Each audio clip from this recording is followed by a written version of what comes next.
কিছুতেই থামছে না সীমান্তে ভারতীয় সীমান্তরক্ষী বাহিনী বিএসএফ এর পুশিন। সোমবার খাগড়াছড়ি, মৌলভীবাজার ও হবিগঞ্জ সীমান্ত দিয়ে নারী, শিশু সহ 58 জনকে বাংলাদেশের দিকে ঠেলে দেওয়া হয়েছে। তাদেরকে বিজিবি হেফাজতে রাখা হয়েছে। এদিকে পাটগ্রাম সীমান্তে মানসিক ভারসাম্যহীন এক যুবককে ফেরত পাঠানোর চেষ্টা ব্যর্থ করে দেয় গ্রামবাসী ও বিজিবি। সহকর্মীদের তথ্য ছবিতে প্রতিবেদন। রবিবার গভীর রাতে হবিগঞ্জের চুনারুঘাটের কালিঙ্গা সীমান্ত দিয়ে শিশুসহ 18 জন বাংলাদেশিকে ঠেলে দেয় ভারতীয় সীমান্তরক্ষী বাহিনী বিএসএফ। সোমবার সকালে বিজিবি তাদের হেফাজতে নেয়। ফেরত আসা ব্যক্তিদের বাড়ি কুড়িগ্রাম জেলায়। তারা জানান, ভারতের হরিয়ানায় কাজ করতেন তারা। সেখান থেকে চোখ বেঁধে প্লেনে তুলে একটি জঙ্গলে আনা হয় তাদের। সারা রাত ঘুরে বাংলাদেশে পাঠানো হয়। বিমানে তুলিয়ে চোখ মুখ বাঁধিয়ে বিমানে তুলছিল, ওখান থেকে এনে চোখ মুখ বেঁধে কাটাতারে আনছিল। কাটাতার থেকে এনে তারপর এই বাংলাদেশের পাস করে বাড়ি থেকে ফোন করছি ঠিকই, কিন্তু আমার সুষ্ঠুভাবে পাঠাবেন, আর হাকই কোন দিক দিয়ে যাবো, কয় রাস্তা আমরা দেখা দেবো। 18 বছর হলে ওখানে যাওয়ার ইট ভাটায় কাজ করি। ইট ভাটায় 12 বছর দিয়ে ওখানে ইট ভাটায় কাজ করার পরে আমি কোনো পয়সা করে ভোজন করতে পারি। ফেরত আসাদের আইনি প্রক্রিয়া শেষে হস্তান্তর করা হবে বলে জানিয়েছে প্রশাসন। বিজিবি যথাযথ আইনানুগ প্রক্রিয়া মেনে তারা পুলিশের কাছে সুপর্দ করবে। তারপরে পুলিশের মাধ্যমে যথাযথ কোর্টের মাধ্যমে বিষয়টি ডিসপোজাল হবে। এদিকে খাগড়াছড়ির মাটিরাঙ্গা আচালং সীমান্ত দিয়ে এসেছে 19 জন নারী, পুরুষ ও শিশু। সোমবার ভোরে বিএসএফ তাদের ফেরত পাঠায় বলে জানান মাটিরাঙ্গা উপজেলা নির্বাহী কর্মকর্তা মঞ্জুরুল আলম। এদেরও বাড়ি কুড়িগ্রাম জেলায়। এর আগে চলতি মাসে 2 দফায় 86 জনকে পাঠিয়েছিল বিএসএফ। মৌলভীবাজারের কমলগঞ্জ উপজেলার মত্রেবল সীমান্ত দিয়ে নারী, শিশুসহ 21 জনকে ফেরত পাঠিয়েছে বিএসএফ। পরে তাদের আটক করে হেফাজতে নেয় বিজিবি। প্রাথমিক জিজ্ঞাসাবাদে তারা সবাই বাংলাদেশি নাগরিক বলে জানা গেছে। এদিকে লালমনিরহাটের পাটগ্রাম সীমান্তে মানসিক ভারসাম্যহীন এক যুবককে ফেরত পাঠানোর সময় বাধা দিয়েছে গ্রামবাসী। এ সময় দুপক্ষের মধ্যে ধাওয়া পাল্টা ধাওয়ার ঘটনা ঘটে। এক পর্যায়ে বিএসএফ গুলি করারও চেষ্টা করে।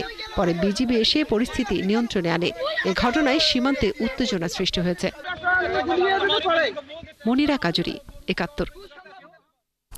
সীমান্তে পুশিনের আরো খবর জানাতে হবিগঞ্জ থেকে যুক্ত আছেন আমাদের সহকর্মী শাকিল চৌধুরী।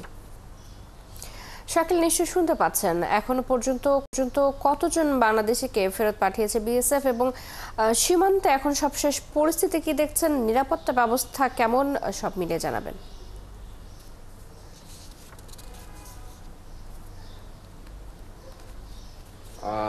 ধন্যবাদ চৈতি।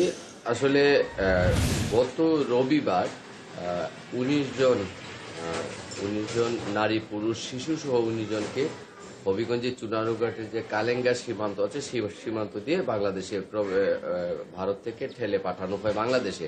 এবং রবিবার পুরো রাত তারা কিন্তু ভারতের সীমানায় যে 19 জন বাংলাদেশি যাদেরকে বাংলাদেশে পাঠানো হয়েছে তারা সেখানেই ছিলেন।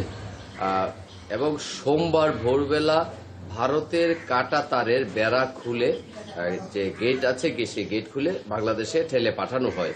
এবং যারা এই বাংলাদেশে প্রবেশ করেছেন তাদের সঙ্গে কথা বলেছি, তারা বলছেন যে তারা হরিয়ানায় প্রায় 19 বছর যাবৎ ইট ভাটায় শ্রমিক হিসেবে কাজ করছিলেন এবং অন্যান্য পেশায় তারা ছিলেন। এবং তাদেরকে সেখান থেকে চোখ বেঁধে প্লেনে করে নিয়ে আসা হয়েছে কোনো একটি অজ্ঞাত স্থানে এবং সেখানে এসে তাদেরকে এই হবিগঞ্জের চুনারুঘাট সীমান্ত দিয়ে বাংলাদেশে ঠেলে পাঠানো হয়। এবং ইতিমধ্যে কিন্তু যে সীমান্ত রয়েছে সেই সীমান্তের মধ্যে কিন্তু বিজিবি টহল জোরদার করেছে এবং হবিগঞ্জের যে অংশগুলো রয়েছে সব জায়গায় বিজিবিতে কঠোর নজরদারি বাড়িয়েছে। এবং যাদেরকে বাংলাদেশে ঠেলে পাঠানো হয়েছিল তাদেরকে ইতিমধ্যেই বিজিবি চুনারুঘাট থানা পুলিশের কাছে হস্তান্তর করেছে। পুলিশ তাদেরকে হবিগঞ্জ কোর্টে গতকাল সোমবারই প্রেরণ করে এবং সেখান থেকে আদালত তাদেরকে সেফ হোমে পাঠায়। এবং আজকে হবিগঞ্জ আদালত থেকে যে আদেশ দেওয়া হবে সেই আদেশ মোতাবেক পুলিশ ব্যবস্থা নেবে এবং তাদের যে পরিচয় তারা যে বলছে যে তারা কুড়িগ্রামের বাসিন্দা এবং সেই ব্যাপারেও পুলিশ খোঁজ খবর নিচ্ছে। এবং অন্যান্য যে যারা অন্য কেউ যাতে ভারতীয় কোনো অন্য বা ওই দিক থেকে অন্য কেউ যাতে প্রবেশ না করতে পারে সেই দিকে বিজিবি কঠোর নজরদারি রেখেছে। চৈতি। শাকিল, ধন্যবাদ আপনাকে। সীমান্তে পুশিনের খবর জানাতে আমাদের সাথে হবিগঞ্জ থেকে যুক্ত ছিলেন সহকর্মী শাকিল চৌধুরী। মানবতাবিরোধী অপরাধের মামলায় মৃত্যুদণ্ডের রায়ের বিরুদ্ধে জামায়াত নেতা এটিএম আজহারুল ইসলামের আপিলের রায় দেওয়ার কথা রয়েছে। আজ প্রধান বিচারপতি ডক্টর সৈয়দ রেফাত আহমেদের নেতৃত্বাধীন 7 সদস্যের বেঞ্চ এ রায় দেবেন। হাইকোর্টে এই মুহূর্তে রয়েছেন আমাদের সহকর্মী সৈকত সাদিক। আদালতের আরো খবর জানবো তার কাছ থেকে। সৈকত, আপনি নিশ্চয়ই আমাকে শুনতে পাচ্ছেন। আদালতের কার্যক্রম কখন নাগাদ শুরু হবে এবং জামায়াত নেতা আজহারকে কটা নাগাদ নিয়ে আসার কথা রয়েছে, সব মিলিয়ে আদালত চত্বরের পরিস্থিতি কেমন দেখছেন?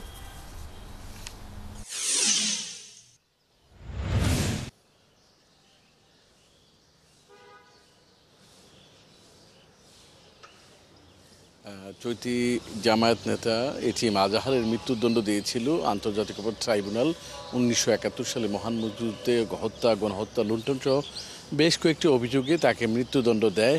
সেই মৃত্যুদণ্ডের বিরুদ্ধে আপিল করলে কিন্তু 2019 সালে যে রায় দিয়েছিল তখন আপিল বিভাগ তার মৃত্যুদণ্ড বহাল রেখেছিল। সেই আপিলের পরে বিরুদ্ধে কিন্তু এই যে পতিত আওয়ামী লীগ সরকারের পতনের পর থেকে জামাত নেতারা কিন্তু দাবি করে আসছিল যে জামাতের এই শীর্ষ নেতাকে মুক্তির দাবি করে আসছিল একদিকে, আরেকদিকে তার আইনি লড়াইও চালিয়ে যাচ্ছিল।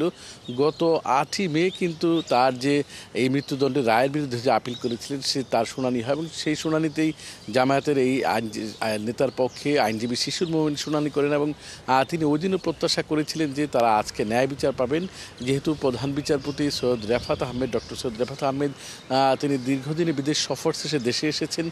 তিনি সহ 7 সদস্যের আপিল বেঞ্চে আজকে যে শুনানির যে কার্যতালিকা রয়েছে সেটার শীর্ষের দিকে রয়েছে এটিএম আজহারের আপিলের রায়ের বিষয়টি। আর যেহেতু সকাল 9টায় আদালত বসবে, হয়তো 9টার পরেই কিন্তু আজকে আদালত খুব তাড়াতাড়ি তার বিষয়ে রায় দিয়ে দিবেন। আর আপনি বললেন যে আদালত প্রাঙ্গণের পরিস্থিতি, যেহেতু এখন পর্যন্ত আদালতের কার্যক্রম শুরু হয়নি, সকাল 9টা থেকে কার্যক্রম শুরু হয়, তো আদালত অঙ্গনের নিরাপত্তা ব্যবস্থা বা অন্যান্য বিষয়গুলো সেইগুলো হয়তো আরেকটু কিছু পরে আমরা পরবর্তী সংবাদগুলোতে বলে দিতে পারবো। তো এখন পর্যন্ত চৈতি যে হচ্ছে যে এই প্রায় 1 যুগেরও বেশি সময় ধরে কারাগারে আছেন যে এই মৃত্যুদণ্ডপ্রাপ্ত জামায়াতের নেতা এটিএম আজহার, তার বিরুদ্ধে যে অভিযোগ 1971 সালে অভিযোগ আনা হয়েছিল, তিনি যখন রংপুর কারমাইকেল কলেজের ইসলামী ছাত্র সংঘ জামাত শিবিরের যে সহযোগী সংগঠন তিনি সভাপতি ছিলেন বা তখন তিনি ওই কলেজের শিক্ষার্থী ছিলেন, সেই সময়কার যে অভিযোগ আমলে নিয়েছিলেন সেই অভিযোগের প্রেক্ষিতে তাকে মৃত্যুদণ্ডের রায় দিয়েছিল আন্তর্জাতিক অপরাধ ট্রাইব্যুনাল। তো আজকে জামাতের আইনজীবীরা যেহেতু আগেও প্রত্যাশা করেছিলেন যে আজকে তাদের এই নেতা খালাস পাবেন, তো আজকে এই প্রধান বিচারপতির নেতৃত্বাধীন আপিল বিভাগের বেঞ্চে কিন্তু জানা যাবে যে তিনি কি আজকে খালাস পাচ্ছেন নাকি তার মৃত্যুদণ্ড রায় বহাল থাকবে। সেই বিষয়গুলো আমরা আদালতে আজকে রায়ের পরে কিন্তু পরবর্তী সংবাদে জানিয়ে দিতে পারবো। চলতি এখন পর্যন্ত এই হচ্ছে এটিএম আজহারের মামলা রায়ের ব্যাপারে সর্বশেষ পরিস্থিতি। সৈকত, আপনাকে ধন্যবাদ। নিশ্চয়ই আপনি সেখানে রয়েছেন, আমরা পরবর্তীতে আবারও আপনার সাথে যুক্ত হয়ে সবশেষ খবর জেনে নেব। মানবতা বিরোধী অপরাধের মামলায় মৃত্যুদণ্ডের রায়ের বিরুদ্ধে জামায়াত নেতা এটিএম আজহারুল ইসলামের আপিলের রায় দেওয়ার কথা রয়েছে। আজ সেই খবর জানাচ্ছিলেন আমাদের সহকর্মী। সংস্কার কাজে সচিবালয় থেকে কোনো বাধা আসলে জনগণকে নিয়ে কঠোরভাবে প্রতিহত করা হবে বলে জানিয়েছেন জাতীয় নাগরিক পার্টি এনসিপির নেতা হাসনাত আব্দুল্লাহ। সোমবার চট্টগ্রামে দলটির পথসভা কর্মসূচিতে তিনি কথা বলেন। চট্টগ্রামের 6টি উপজেলায় পথসভা করে দলটি। একই সাথে উত্তরাঞ্চলের নীলফামারীর 6টি উপজেলাতেও দলটি একসাথে পথসভা ও লিফলেট বিতরণ করে। সহকর্মীদের তথ্য ছবিতে প্রতিবেদন। চট্টগ্রামের রাঙ্গুনিয়া থেকে সোমবার সকাল 10:30টায় এনসিপির পথসভা শুরু হয়। এতে অংশ নেন দলটির দক্ষিণাঞ্চলের মুখ্য সংগঠক হাসনাত আব্দুল্লাহ ও কেন্দ্রীয় যুগ্ম সদস্য সচিব ডাক্তার তাসনিম জারা। নগরীর 16 শহর এলাকায় বিপ্লব উদ্যানে হাসনাত বলেন, সংস্কার কাজে সচিবালয় থেকে কোনো বাধা আসলে জনগণকে নিয়ে তা কঠোরভাবে প্রতিহত করা হবে। আপনারা যদি এই 5 আগস্ট পরবর্তী বাংলাদেশে আপনারা জনগণের মুখোমুখি দাঁড়িয়ে আপনারা যদি এই সরকারকে আপনারা হুমকি দেন, ধামকি দেন যে এই সরকার সংস্কার কার্যক্রম যদি করে থাকে তাহলে সেটিকে আপনারা বাধা দিবেন। আপনারা মনে রাখবেন এই জনগণ আপনাদের বিকল্প খুঁজে নেবে। যেই বাংলাদেশে রাষ্ট্র নাগরিককে গুম করে খুন করে সেই বাংলাদেশে আর কেউ ফেরত যেতে চান না এবং এই পরিবর্তনটা আমাদের করা প্রয়োজন। জেলার ৬ উপজেলা রাঙ্গুনিয়া, রাউজান, হাটহাজারী, ফটিকছড়ি, মিরসরাই ও সীতাকুণ্ডে পথসভা করছে দলটি। এদিকে বেলা ১১টার দিকে নীলফামারীর ডোমারের বাটার মোড় থেকে বৃষ্টির মধ্যেই জনসংযোগ শুরু করেন উত্তরাঞ্চলের মুখ্য সংগঠক সার্জিস আলম। এ সময় তিনি বিভিন্ন দোকানে দোকানে গিয়ে মানুষের সাথে কথা বলেন। ভাই সার্জিস আলম আসছিল এখানে, আমাদের সঙ্গে কথা বললো যে ভাই তারা নতুন নাগরিক পার্টি গঠন করেছে, বলতেছে ভাই আমাদেরকে ভোট দিয়েন। আর আমরা তাদের তো অনুদান জানি বাংলাদেশের জন্য তারা কি করেছে। ততক্ষণে যদি কেউ চাঁদা চায় কিংবা চাঁদার জন্য আসে যে এটা করে দিব, এটা দেন, এগুলা সতর্ক যাদের জন্য সবাইকে জানাজানি করা যায় আর কি, এইটাই বললো ওরা। সকল রাজনৈতিক দলের কাছে বিএনপি সহ অন্যান্য যারা আছে একটা অনুরোধ, আমরা নিজেদের ভিতরে বিভাজন তৈরি করে এমন কোনো অযৌক্তিক অপ্রাসঙ্গিক কথা যেন না বলি। সরকারে এখন যারা আছে তারা কেউ সরাসরি কোনো দলের প্রতিনিধি না, তারা গণ অভ্যুত্থানের প্রতিনিধি। জেলা সদর ডিমলা, জলঢাকা, কিশোরগঞ্জ ও সৈয়দপুরে জনসংযোগ, লিফটেড বিতরণ ও পথসভা করে দলটি। এ সময় যুগ্ম আহ্বায়ক সারোয়ার তুষার, আতিক মুজাহিদ সহ দলের নেতারা অংশ নেন। হাসিবা আলী বর্ণা, ৭১। চাকরি শুরুতে ১১তম গ্রেডে বেতন সহ ৩ দফা দাবিতে অনির্দিষ্টকালের জন্য কর্মবিরতি পালন করছেন সরকারি প্রাথমিক বিদ্যালয়ের সহকারী শিক্ষকরা। এতে দেশের ৬৫,০০০ প্রাথমিক বিদ্যালয়ে বেশিরভাগই ক্লাস বন্ধ রয়েছে। ক্ষতির মুখে পড়েছে প্রায় ১,১০,০০,০০০ শিশু শিক্ষার্থী। সহকর্মীদের তথ্য ছবিতে প্রতিবেদন। প্রতিদিনের মতো খুলনা মেহমান আলিয়া সরকারি প্রাথমিক বিদ্যালয়ে ক্লাস করতে আসেন শিক্ষার্থীরা। তবে শিক্ষকরা জানিয়েছেন আজ তারা ক্লাস নেবেন না, তাই স্কুল মাঠে খেলাধুলায় মেতে ওঠে শিশুরা।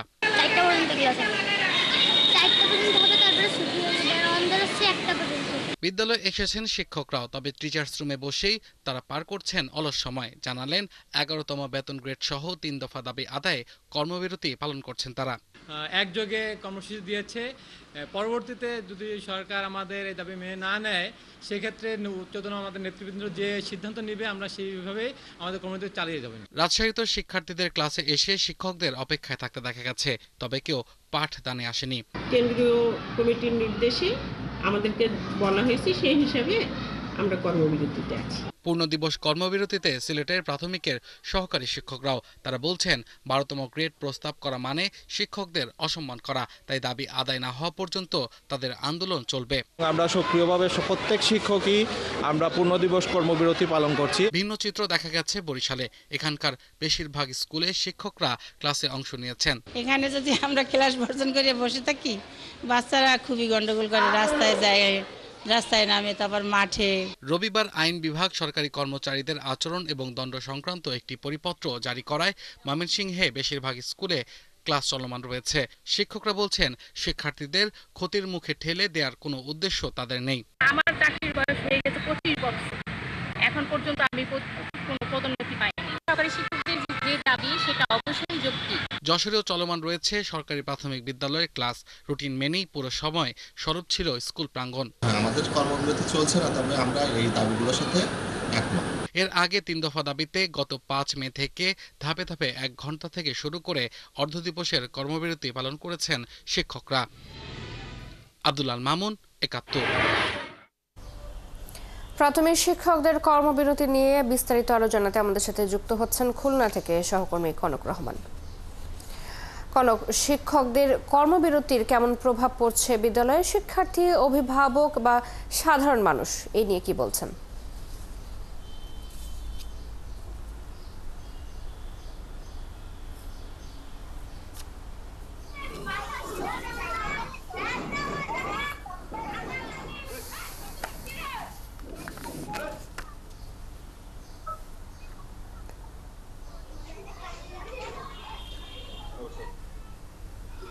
সরকারি ন্যাশনাল প্রাইমারি স্কুলে এখান থেকে সকাল থেকে আজকে দ্বিতীয় দিন কর্মবিরতি সহকারী শিক্ষকদের, কিন্তু সকাল থেকে এই কর্মবিরতি শিক্ষার্থীরা, ছোট ছোট শিশুরা আমাদের ক্লাসে দেখতে পাচ্ছেন, এরা কিন্তু সকাল থেকে আজকে ক্লাস করতে তাদের প্রিয় শিক্ষা প্রতিষ্ঠানে তারা এসেছে এবং এসে তারা আসলে যেহেতু ক্লাস নেই স্বাভাবিকভাবেই নিজেদের মধ্যে খেলাধুলা বা আনন্দ করছে। আমরা একটু কথা বলি, তোমাদের আজকে টিচার আসেনি কেন? ক্লাস হয় না? কি বলছে টিচাররা? কালকে ক্লাসে ছিল? তোমার টিচার কি বলছে?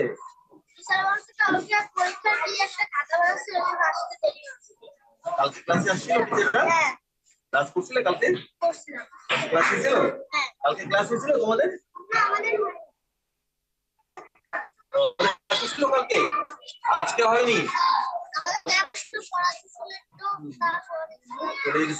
আমরা একটু যদি ক্লাসরুমের ভিতরটা যদি দেখানোর চেষ্টা করি, সেটা ফাঁকা, যেহেতু সহকারী শিক্ষকরা তারা কর্মসূচি পালন করছে, তাদের দাবি আদায় এই কারণে ক্লাসরুম গুলো একেবারেই ফাঁকা। যে কজন শিক্ষার্থী এসেছে যারা আসলে বা খেলাধুলা নিয়ে শিক্ষকরা যে কথাটি বলছেন সেটি হচ্ছে যে তাদের দাবি পূরণ না হওয়া পর্যন্ত তারা যে কর্মগুলো চলেছে সেই কর্মগুলো থাকবে। প্রয়োজনীয় কেন্দ্র থেকে যে সমস্ত কর্মসূচি আসে সেগুলো তারা পালন করবে। জানিয়ে রাখি, খুলনা মহানগর সহ ৯টি উপজেলা, খুলনা জেলায় সর্বমোট সরকারি প্রাথমিক বিদ্যালয়ের সংখ্যা ১,১১৯ ছাত্রী। আর এই ১,১১৯ সরকারি আর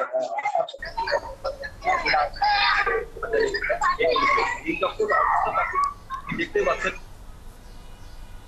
কনক, আপনাকে ধন্যবাদ। প্রাথমিক শিক্ষকদের কর্মবিরতি নিয়ে বিস্তারিত জানাচ্ছিলেন খুলনা থেকে যুক্ত হয়ে আমাদের সহকর্মী কনক রহমান। বরিশাল সদর আসনের আওয়ামী লীগের সাবেক সংসদ সদস্য জেবুন্নেসা আফরোজকে জেল হাজতে পাঠানোর নির্দেশ দিয়েছে আদালত। সোমবার বরিশাল চিফ মেট্রোপলিটন আদালতের বিচারক এই আদেশ দেন। গত 17 মে রাজধানী থেকে জেবুন্নেসা আফরোজকে গ্রেপ্তার করা হয়।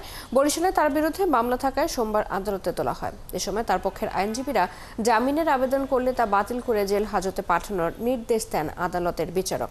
একই সাথে তিনি কারাগারে ডিভিশন সুবিধা পাবেন কিনা সে নিয়ে জেলারকে আদেশ দেন।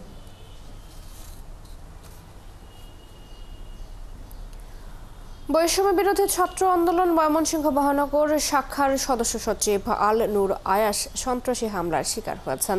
কোতোয়ালি মডেল থানার পরিদর্শক সাইফুল ইসলাম জানান, সোমবার দুপুরে নেত্রকোনার শ্যামগঞ্জ থেকে সিএনজি অটোরিকশা দিয়ে ময়মনসিংহ শহরে ফিরছিলেন আয়াস।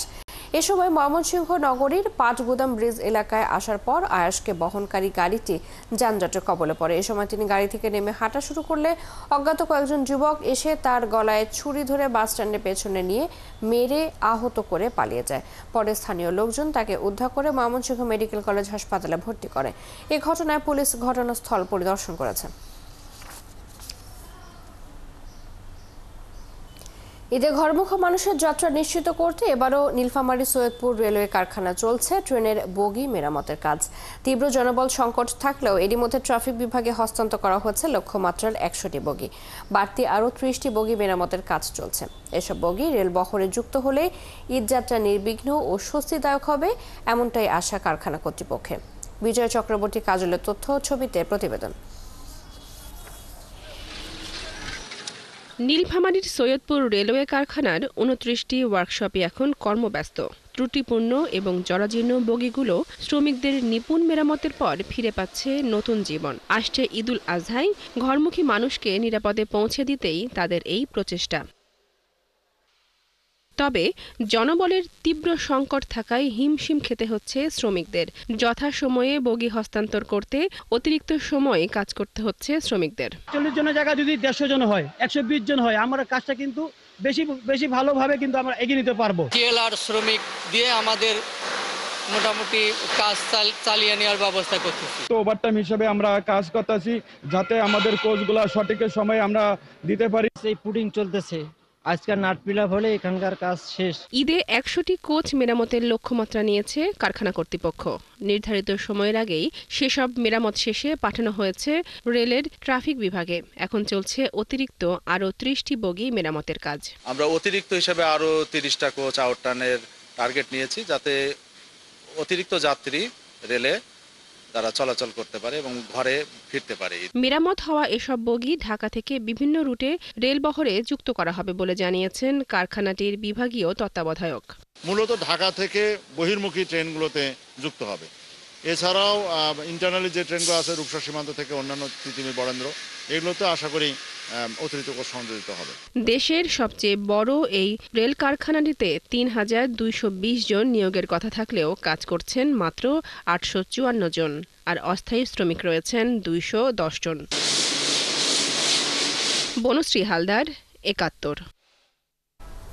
এই বিষয়ে আরো জানাতে আমাদের সাথে নীলফামারী থেকে যুক্ত আছেন সহকর্মী বিজয় চক্রবর্তী কাজল। বিজয়, এখনো পর্যন্ত বগি মেরামতের কাজ কত ভাগ শেষ হয়েছে এবং ঈদের রেল যাত্রা নিয়ে সার্বিক প্রস্তুতি কেমন দেখছেন জানাবেন।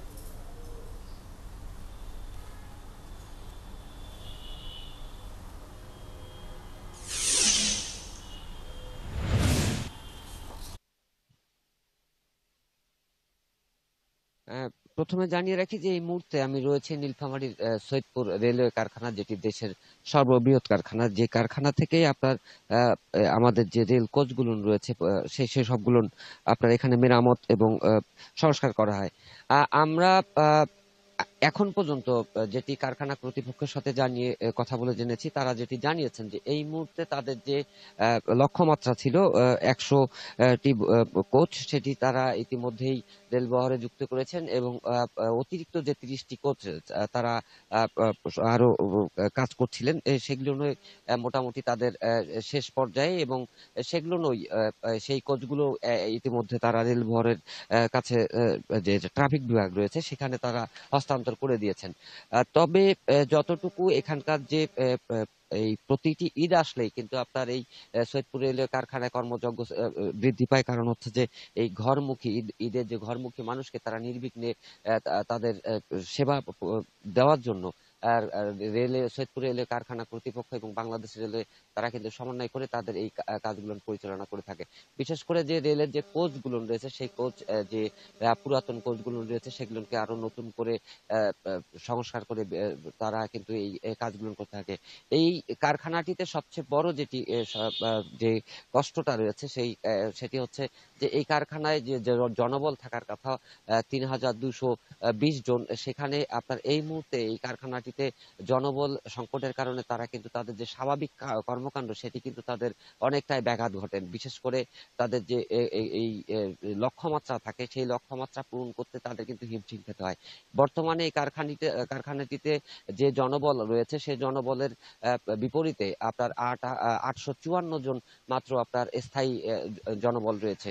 তবে তাদের যে এই যে দীর্ঘ যে জনবল সংকট, সেই সংকটটি কারখানা কর্তৃপক্ষ বারবার বিভিন্ন সময় তারা বলে আসছেন এবং শ্রমিকরাও যারা বর্তমানে যে শ্রমিক রয়েছে যারা অভিজ্ঞ শ্রমিক তারা কিন্তু আস্তে আস্তে অবসরে চলে যাচ্ছে, যার কারণে যেহেতু এখানে প্রাতিষ্ঠানিকভাবে যে শিক্ষাটা সেটি কিন্তু এই কারখানা শ্রমিকদের মধ্যে সেভাবে নেই। তারা কিন্তু হাতে কলমে যারা এই তাদের অভিজ্ঞ যারা রয়েছেন তাদের মাধ্যমে কিন্তু তারা আসলে তারা একে দক্ষ কারিগর হয়ে ওঠে, যে কারণে তারা কারখানা কর্তৃপক্ষ বারবার তাদের যে চাহিদা, জনবলের যে চাহিদা সেটি বারবার তারা কিন্তু বলে আসছে এবং সম্প্রতি নিয়োগটা না হওয়ার কারণে তাদের কিন্তু এখন পর্যন্ত সেই কাঙ্ক্ষিত যে জনবল সেটি তারা এখনো পায়নি।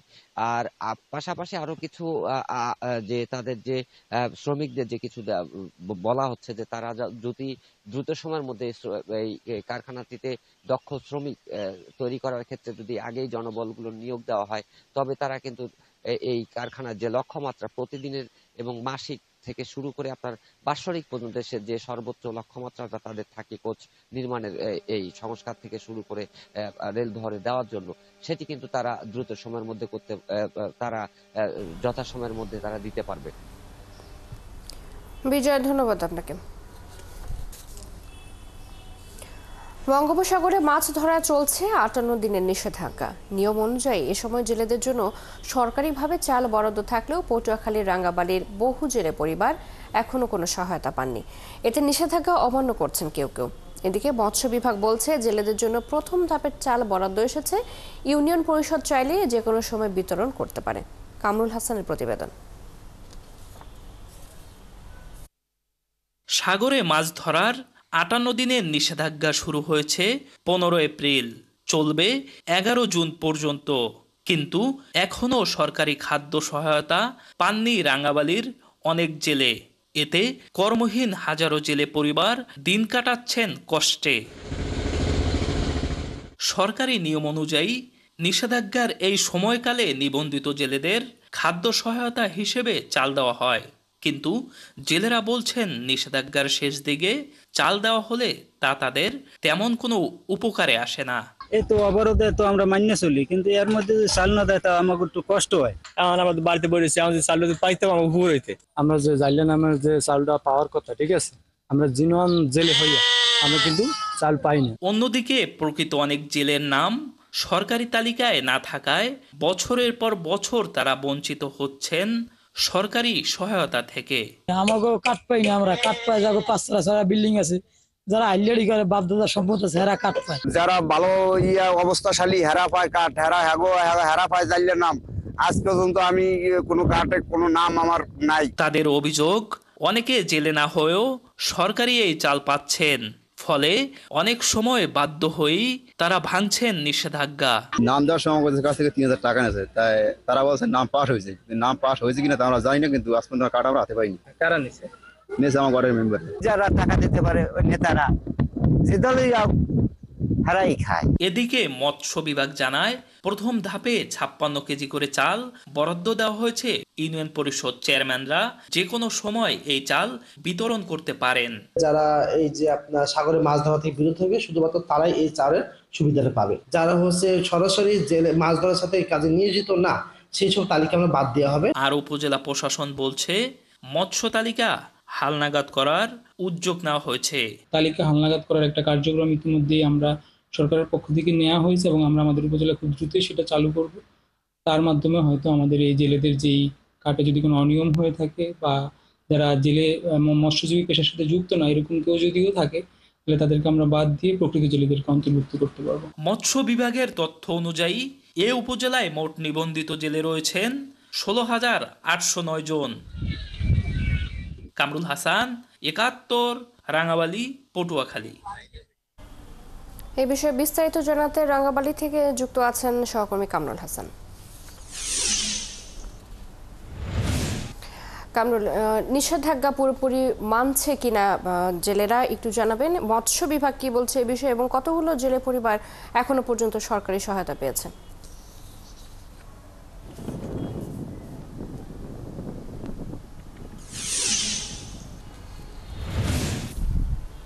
ধন্যবাদ আপনাকে। সাগরে মাছ ধরায় ৫৮ দিনের নিষেধাজ্ঞা চলছে। ১৫ এপ্রিল থেকে এই নিষেধাজ্ঞা শুরু হয়েছে, চলবে ১১ জুন পর্যন্ত। কিন্তু এখনও কর্মহীন যে জেলেরা রয়েছেন যারা নিষেধাজ্ঞা মেনে চলছেন তারা এখনও খাদ্য সহায়তা পাননি এবং আজকে নিষেধাজ্ঞার ৪৩তম দিন, বাকি আছে আর মাত্র ১৫ দিন। এই যে ৪৩ দিন কর্মহীন সময় কাটিয়েছেন, এই সময়টি ধার দেনা এবং ঋণে জর্জরিত হয়েছেন কর্মহীন জেলেরা। তারা বলছেন যে চরম কষ্টে এই সময় তাদের দিন কাটছে, কিন্তু নিষেধাজ্ঞার সময় যে খাদ্য সহায়তা সরকারিভাবে দেওয়ার কথা তা এখনও বিতরণ হয়নি এই উপজেলার ৬টি ইউনিয়নে। মৎস্য বিভাগের তথ্য বলছে এই নিষেধাজ্ঞার সময় ৭৭ কেজি করে চাল ২ ধাপে দেওয়ার কথা। ইতিমধ্যে ৪২ দিন নিষেধাজ্ঞা মেনে চলার জেলেদের জন্য ৫৬ কেজি চাল বরাদ্দ এসেছে। ১২,৮২০ জন জেলে এই সহায়তার চাল পাবে, কিন্তু এখন পর্যন্ত সেই চাল আসলে ইউনিয়ন পরিষদের পক্ষ থেকে বিতরণ করা হয়নি। উপজেলা পর্যায়ে এই বরাদ্দ এসেছে ১৭ মে এবং সেগুলো পরের দিন ১৮ মে ইউনিয়ন পরিষদে বরাদ্দ দেওয়া হয়েছে, ছাড়পত্র দেওয়া হয়েছে, কিন্তু ইউনিয়ন পরিষদের পক্ষ থেকে এই ১ সপ্তাহ অতিবাহিত হলেও সে চাল বিতরণ করা হয়নি। এবং জেলেরা বলছেন যে আসলে প্রকৃত অনেক জেলেই আসলে নিবন্ধনকৃত নয় এবং নিবন্ধনের বাহিরে রয়েছে, যার কারণে এই নিষেধাজ্ঞার সময় যে খাদ্য সহায়তা দেওয়া হয় তা অনেক প্রকৃত জেলের ভাগ্যই জোটে না। তার পরিবর্তে অপেশাদার এবং অন্য পেশার মানুষ এই সহায়তা পাচ্ছেন বলে অভিযোগ রয়েছে, যার কারণে নিষেধাজ্ঞা ভেঙে অনেকে মাছ শিকার করতে প্রকৃত জেলেরা বাধ্য হচ্ছেন। কারণ এই টানা সময় কর্মহীন সময়টি কাটাতে তাদের আসলে কষ্টসাধ্য হয়ে পড়ে, যার কারণে নিষেধাজ্ঞা ভঙ্গ করতে কেউ কেউ বাধ্য হচ্ছেন। এবং আমরা যতটুকু জেনেছি, মাঠ পর্যায়ে খোঁজখবর নিয়েছি যে আসলে জেলে না হয়ে অপেশাদার মানুষ নিবন্ধনভুক্ত হয়েছেন এবং কারদারি হয়েছেন, যার কারণে নিষেধাজ্ঞা অমান্য করে অনেক জেলে আসলে এই সময় মাছ শিকার করছেন এবং এ বিষয়ে আমাদের মৎস্য বিভাগের সঙ্গে কথা হয়েছে। মৎস্য বিভাগ বলছে যারা নিষেধাজ্ঞা অমান্য করছেন তাদের বিরুদ্ধে ব্যবস্থা নেওয়া হবে এবং যারা আসলে জেলে কার্ড অন্তর্ভুক্ত হতে পারেনি এবং নিবন্ধন অন্তর্ভুক্ত হতে পারেনি তাদেরকে কিভাবে নিবন্ধনভুক্ত করা যায় সে বিষয়ে তারা পদক্ষেপ নেবেন এবং সেই সঙ্গে বলেছেন যারা অপেশাদার এবং অন্য পেশার কিন্তু জেলে তালিকায় যাদের নাম অন্তর্ভুক্ত হয়েছে তাদেরকে জেলে তালিকা থেকে বাদ দেওয়ার উদ্যোগ তারা গ্রহণ করবেন। এ বিষয়ে উপজেলা প্রশাসনের সঙ্গে আমার কথা হয়েছে। উপজেলা নির্বাহী কর্মকর্তা ইকবাল হাসান জানিয়েছেন যারা আসলে অপেশাদার এবং জেলে নয় প্রকৃত তাদেরকে বাদ দিয়ে প্রকৃত জেলেদের অন্তর্ভুক্ত করার কাজ তারা করবেন এবং সেই কার্যক্রম তারা শুরু করবেন এবং বিশেষজ্ঞরা বলছেন যে এই নিষেধাজ্ঞাকালীন সময় আসলে যে কর্মহীন যে জেলেরা থাকেন তাদেরকে সহায়তার আওতায় আনা সবচেয়ে বেশি জরুরি। তা না হলে যে সরকারের যে উদ্দেশ্য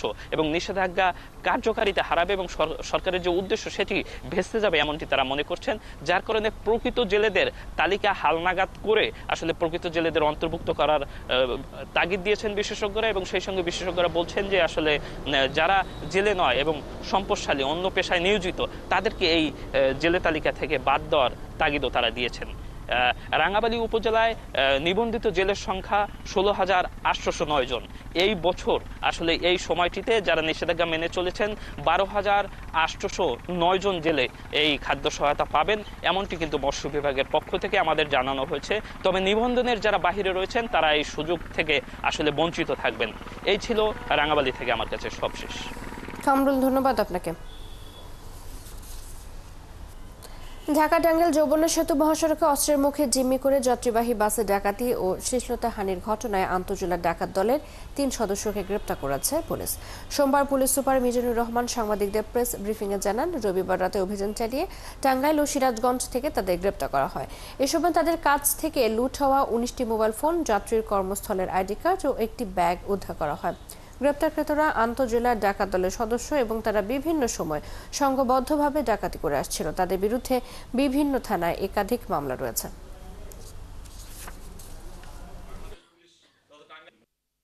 আমরা আরো কিছু আসামি ইতিমধ্যে আইডেন্টিফাই করেছি এবং আমরা টোটালি এই আইডেন্টিফিকেশন যে সমস্ত সদস্যগুলো করেছি এরা কিন্তু টোটালি আন্তঃজেলা ডাকাত টিমের সদস্য। এরা শুধুমাত্র সিরাজগঞ্জ না, বিভিন্ন জায়গায় উত্তরবঙ্গ সহ ঢাকার বিভিন্ন জনপদের বিভিন্ন এলাকাগুলোকে তাদের নামে মামলা রয়েছে এবং তারা তাদের সুযোগ সুবিধা মতো এই ঘটনাগুলো পরিচালনা করে বলে আমাদের প্রাথমিকভাবে আমরা যেটুকু জানতে পেরেছি।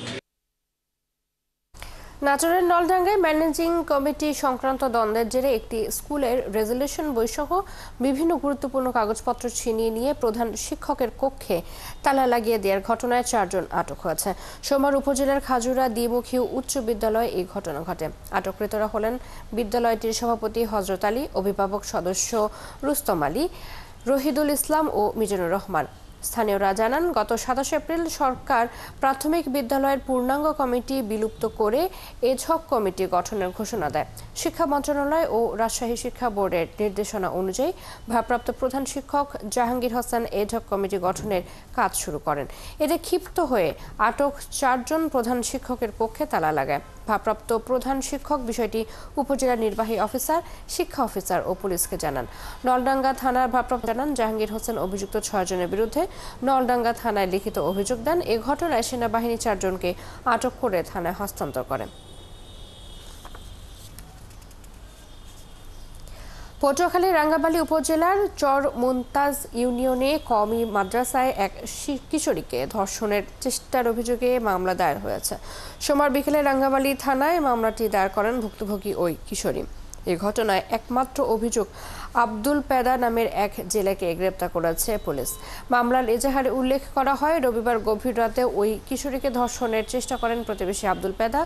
কিশোরীর চিৎকারে স্থানীয়রা ছুটে গিয়ে তাকে উদ্ধার করে এবং আব্দুল পেদাকে হাতে নাতে ধরে ফেলে। এতে পরিবারের সদস্যরা থানায় গিয়ে কিশোরীর মামলা দায়ের করেন।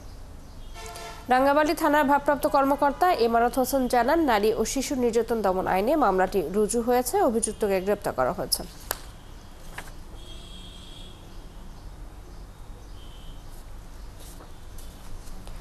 রাঙ্গামাটির কাপ্তাই উপজেলার চিতমরম ইউনিয়নের মুসলিম পাড়ায় বন্য হাতির তাণ্ডবের ঘটনা ঘটেছে। রবিবার রাতে কর্ণফুলী নদী পার হয়ে এটি ক্ষুধার্ত সীমান্ত এলাকার সাম্পান মাঝি আবু তাহেরের বাড়িতে ঢুকে পড়ে। এতে তার ঘরবাড়ি, আসবাবপত্র, গোলার ধান চাল ও আশেপাশের মাঠের ফসল ব্যাপকভাবে ক্ষতিগ্রস্ত হয়। চিতমরম ৫ নম্বর ওয়ার্ডের ইউপি সদস্য সিরাজুল ইসলাম জানান, আবু তাহেরের পরিবার প্রাণে বেঁচে গেলেও ঘরবাড়ির কিছুই রক্ষা করতে পারেনি। ঘটনার পর সোমবার সকালে ঘটনাস্থল পরিদর্শন করেন রাঙ্গামাটি দক্ষিণ বন বিভাগের কর্ণফুলী সদর সহকারী বন সংরক্ষক আবু কাউসার বাপ্পি। তিনি বলেন, ক্ষতিগ্রস্তরা আবেদন করলে বন বিভাগ থেকে সহায়তা দেওয়া হবে।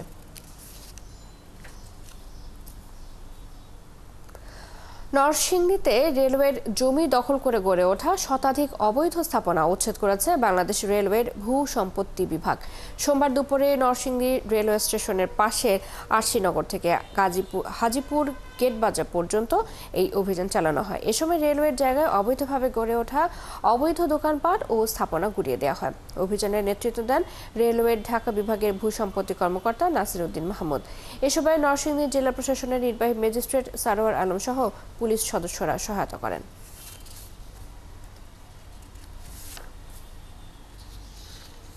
নানা অনিয়মের অভিযোগে সুনামগঞ্জে ২৫০ শয্যা বিশিষ্ট সদর হাসপাতালে অভিযান চালিয়েছে দুর্নীতি দমন কমিশন দুদক।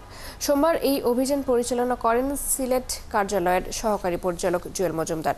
এসব হাসপাতালের চিকিৎসা সেবা, ওষুধে অনিয়ম এবং চিকিৎসকদের দায়িত্বে অবহেলার অভিযোগের সত্যতা যাচাই করে দুদকের দল। ২ ঘণ্টা ধরে চলা এই অভিযানে হাসপাতালের বিভিন্ন ওয়ার্ড, সরকারি ওষুধের ফার্মেসি, স্টোর রুম ও প্রশাসনিক কক্ষের বিভিন্ন নথিপত্র যাচাই করা হয়। দুদকের সহকারী পরিচালক জানান, সুনামগঞ্জ সদর হাসপাতালের বিরুদ্ধে একাধিক অভিযোগের প্রাথমিক সত্যতা পেয়েছেন তারা।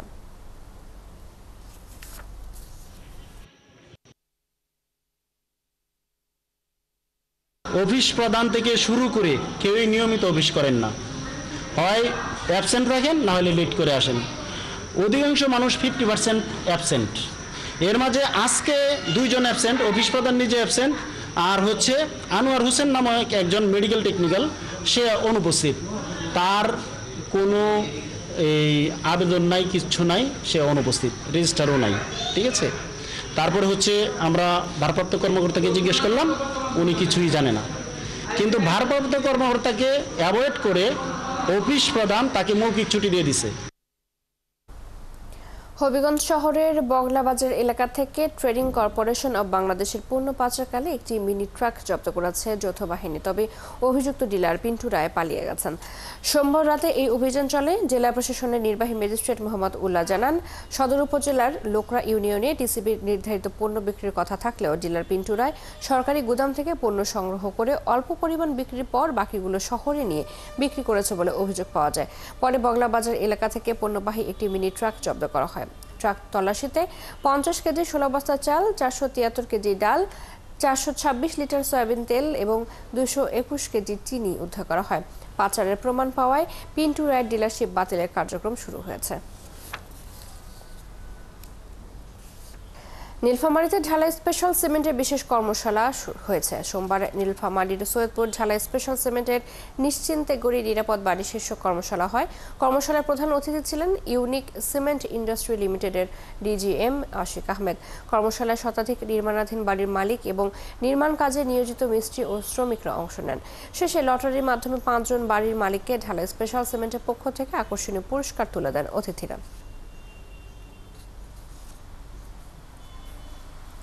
ঝালকাঠিতে কোরবানির ঈদকে সামনে রেখে ব্যস্ততা বেড়েছে খামারগুলোতে। তবে পশু খাদ্যের দাম বাড়ায় খামারিদের টিকিয়ে রাখতে ভারতীয় গরু আমদানি বন্ধ করার দাবি জানিয়েছেন খামারিরা। আর এই বছর স্থানীয়ভাবে উৎপাদিত পশু দিয়েই জেলার কোরবানির পশুর চাহিদা মেটানো যাবে বলে মনে করছে জেলা প্রাণী সম্পদ অধিদপ্তর। তরুণ সরকারের তথ্য ছবিতে প্রতিবেদন। ঝালকাঠিতে ছোট বড় বিভিন্ন খামারে বছর জুড়ে দেশি বিদেশি গরু লালন পালন করা হলেও এর বেশিরভাগই বিক্রি হয় কোরবানির ঈদে। আর তাই ঈদকে ঘিরে নেওয়া হয় বাড়তি যত্ন। রাত দিন ব্যস্ততা বাড়ে খামারিদের। এরই মধ্যে অনেক খামারে গরু বিক্রির কার্যক্রম শুরু হয়েছে। খামারগুলোতে প্রস্তুত করা হচ্ছে দেশি, অস্ট্রেলিয়ান, হলস্টিন সহ বিভিন্ন জাতের গরু। আশাবাদী এবছর আমি লাভবান ইনশাল্লাহ হব বা ভালো দাম পাবো। গরু আছে আমার ইনশাল্লাহ 1,30,000 থেকে 1.5 লাখ, 1,80,000, 2 লাখ, 2.5 লাখ এই ধরনের গরু আছে আমার ফার্মে। পরিশ্রম বেশি করা লাগতেছে। এখন সামনে কোরবানি আসছে, এই জন্য একটু বেশি পরিশ্রম করা লাগতেছে। তবে এবছর গোখাদ্যের দাম বাড়ায় পশুর ন্যায্য দাম নিয়ে দুশ্চিন্তায় খামারিরা। পাশাপাশি পশুর হাটগুলোতে ভারতীয় গরু আসা বন্ধে ব্যবস্থা নেওয়ার দাবি খামারিদের। আমরা ছোট গরু ফুটাই ওটা 1 বছর পালি, আমরা পালাবারে কোরবানি উপযুক্তটা আমরা বিক্রি করতে নিই হাটে নিয়ে আমরা তেমন দাম পাই না। ইন্ডিয়ানকে চোরাই পথে গরু আসে, এগুলো যদি সরকার চেক দিতে পারে তাহলে আমরা লাভের আশা করি। হ্যাঁ স্যার, আমরা এই সারা বছর খাই কোনো লাভ করতে পারি না। এই ফার্ম থেকে 12টি গরু কোরবানি হাটে ওঠানোর জন্য প্রস্তুত করেছি। এখন শেষ মুহূর্তে পরিচর্যা চলতেছে। এদিকে জেলা প্রাণী সম্পদ বিভাগ জানিয়েছে, স্থানীয়ভাবে উৎপাদিত পশু দিয়েই এবছর জেলার কোরবানির চাহিদা মেটানো সম্ভব। তাই খামারিদের প্রাকৃতিকভাবে পশু লালন পালনের পরামর্শ দেওয়া হচ্ছে। প্রত্যেকটা হাটে আমাদের ভেটেরিনারি মেডিকেল টিম থাকবে এবং তারা সার্বিকভাবে মনিটরিং করবে কোনো অসুস্থ অ্যানিমেল যেন হাটে বিক্রি কোনো মতেই না হয়। আর ভারতীয় গরু তো বাংলাদেশে আসে না, সরকারও এটা ডিসকারেজ করে, আমরাও ডিসকারেজ করতেছি। এবং ভারতীয় গরুর যে নেগেটিভ ইম্প্যাক্টগুলো, ট্রান্স বাউন্ডারি মাইগ্রেটরি ডিজিজ, এটা বর্ডার দিয়ে যে গরু বা অ্যানিমেল আসে, এটা আমাদের অ্যানিমেলের দীর্ঘমেয়াদী ক্ষতি করতে পারে। জেলা প্রাণী সম্পদ অধিদপ্তরের তথ্য মতে এবছর জেলায় ১,৫০০ খামারে কোরবানির হাটে বিক্রির জন্য প্রস্তুত করা হচ্ছে ২০,০০০ গবাদি পশু। মনিরা কাজরি, ৭১। মোংলা বন্দরে 470টি রিকন্ডিশনড গাড়ি নিয়ে ভিড়েছে মার্শাল আইল্যান্ডের পতাকাবাহী জাহাজ এমভি ভাইকিং ড্রাইভ। জাহাজটি সোমবার বন্দরের ৯ নম্বর জেটিতে নোঙর করে। বন্দরের উপপরিচালক জনসংযোগ মাকরুজ্জামান জানান, ক্রাউন নেভিগেশন শিপিং এজেন্টের অধীনে মার্শাল আইল্যান্ড পতাকাবাহী এমভি ভাইকিং ড্রাইভ নামের গাড়ি বহনকারী জাহাজটি মোংলা বন্দরে এসেছে। ১৬৪ মিটার দৈর্ঘ্য এবং ৭ মিটার গভীরতার জাহাজটি গাড়ি খালাসের কার্যক্রম শেষে ২৭ মে মোংলা বন্দর ছাড়ার কথা রয়েছে।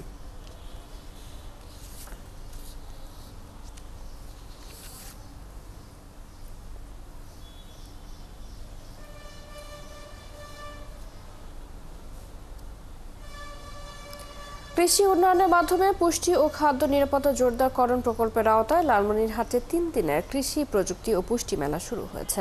সোমবার খামারবাড়ি মাঠে কৃষি সম্প্রসারণ অধিদপ্তরের আয়োজনে মেলার উদ্বোধন করেন জেলা প্রশাসক HM রকিব হায়দার। এ সময় অধিদপ্তরের উপপরিচালক কৃষিবিদ শাইখুল আরিফিন ও পুলিশ সুপার তরিকুল ইসলাম উপস্থিত ছিলেন। ৩ দিনের কৃষি ও ফল মেলায় বিভিন্ন জাতের কাঁঠাল, আম, লিচু সহ কৃষি উপকরণ প্রদর্শন করা হয়। মেলায় ৩৫টি স্টল রয়েছে।